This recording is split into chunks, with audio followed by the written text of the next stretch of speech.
My name is Takeshi Enomoto, Disaster Prevention Research Institute, Kyoto University. 3rd of May is a national holiday in Japan, and our constitution stipulates that we should work on holiday. Just kidding. And I have a co-author, Saori Nakashita. She is a PhD candidate, and she wished to give a talk sometime in the future at the ISDA Online. Okay. Forecast sensitivity analysis finds the origin of some feature in a forecast. Feature means sometimes error or amplitude of some phenomena. And this problem belongs to problems of sensitivity of output parameter with respect to the input parameter. And it has been applied to targeted observations. And you can compute sensitivity using the adjoint of the forecast model. But you can also use ensemble forecasts. And today, I'd like to show that adjoint-based and ensemble-based sensitivity can be derived consistently using the Lagrange multiplier method. Let's review the linear growth of perturbations. The state itself evolves non-linearly with a nonlinear model M from state x0 at t equals 0. And you add a perturbation y. We use dedicated symbol y. And we assume that it is small until the final time t equals tau. And using the Taylor expansion, you can see that the perturbation z equals my. And here m is called the adjoint model. And sensitivity analysis finds the direction in the initial perturbation that corresponds to the largest growth final time perturbation z. Adjoint sensitivity finds y that maximizes some change in some scalar j, delta j, and subject to a condition subject to y is equal to 1. Normal y is equal to 1. And we construct a Lagrangian function f of y and lambda. And the lambda is the Lagrangian multiplier. And we can express the variation of j, delta j, as sensitivity at final time times z, the final perturbation.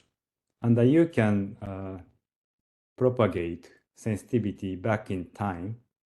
And delta j is also equal to the product of initial sensitivity and initial perturbation. You can calculate del f del y is equal to 0 to obtain that the optimal direction y is equal to initial sensitivity if initial norm z0 is an identity matrix. Another formulation of sensitivity is singular vector sensitivity. A singular vector can be abbreviated as SV sensitivity. And in this case, you find a y that maximizes the norm of z subject to the norm of y equals 1. The Lagrangian function in this case is f of y and lambda, and z transpose g tau z plus the condition. And here g tau is some matrix that defines verification region or final norm. Again, we can calculate that del f del y is equals 0 to obtain a generalized eigenvalue problem. If you multiply y transpose and you have lambda equals z squared divided by y squared, this is the square of the growth rate. And we know that you need to invert large matrices, degree of freedom times degree of freedom. So that can be a formidable task to do that. So we'd like to use ensemble forecast to ease the burden of computation. Express the optimal perturbation as the weighted average, such as initial perturbation, optimal initial perturbation y is equal to yp. In the matrix Y, you have column vector, which is the member of ensemble, and the delta J, scalar delta J equal to vector delta J transpose times P. Here P is the weight, ensemble weight. Similarly, you have delta J is column vector. Its elements are ensemble members. And if you use this formulation, the sensitivity analysis is to find ensemble weight. Control variable is weight P, and that maximizes delta J subject to the norm. Y norm is equal to 1. And you can minimize the Lagrangian function again by taking derivative to obtain that y is parallel to the final initial sensitivity with some conditions. And now I'd like to compare our formulation with the previous studies. And in our formulation, we don't have we didn't show the sensitivity explicitly, but you can also equate delta J to sensitivity transpose times Y. And if that is ensemble member, you can correct them into a vector.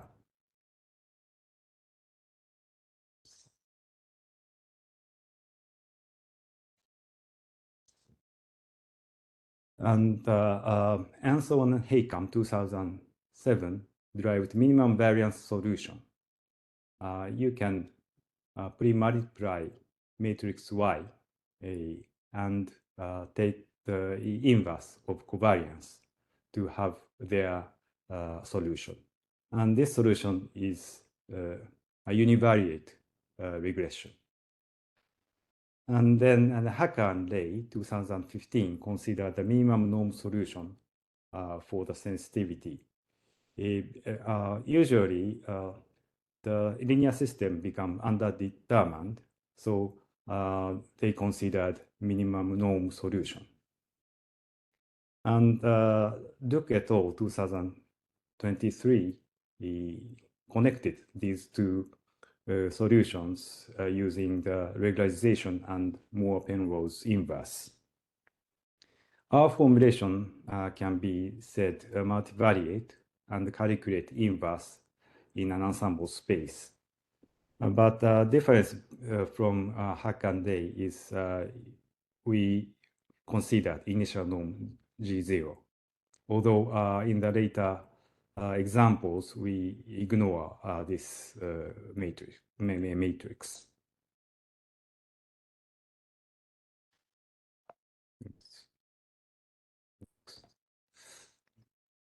Okay. You can also formulate SV sensitivity in ensemble space. You express a final perturbation as Z equal to Z matrix times P. And again, P is the weight. And find P that maximizes the perturbation at the final time. And you can also get a generalized eigenvalue problem. And it reduced to normal, usual eigenvalue problem with some condition. This is identical to ET put forward by Bishop and Toth, and AEC, singular vector by Hamill et al., 2003. Now, I'd like to show some examples. A data set is JMA 1 week forecast, and which has 25 members. The season is in winter, and the verification is over Japan. And optimization time is 3 days, 72 hours. And we use dry total energy norm. And this is a case for explosive cyclone in January. You see that the cyclone is near Kyoto, and 1 day later it develops off Japan, very deep. We have very deep cyclone, about 30 hectopascal in 1 day. And the bottom two panels show initial and final ensemble spread in total energy norm. In the initial initial condition, you have large ensemble spread along subtropical jet and subpolar jet. At the final time, ensemble spread is large near the troughs. Ensemble singular vector and ensemble adjoint sensitivity are associated with the ridge near 90° east, which is not clear in ensemble spread. To confirm that time evolution of sensitivity, I plotted this, and thick curve is the mean, and thin curves are members, and the broken curve is the first mode for the optimization time of 72 hours. And it actually maximizes at 72 hours. Other open circles are first modes at different optimization times. And these are the largest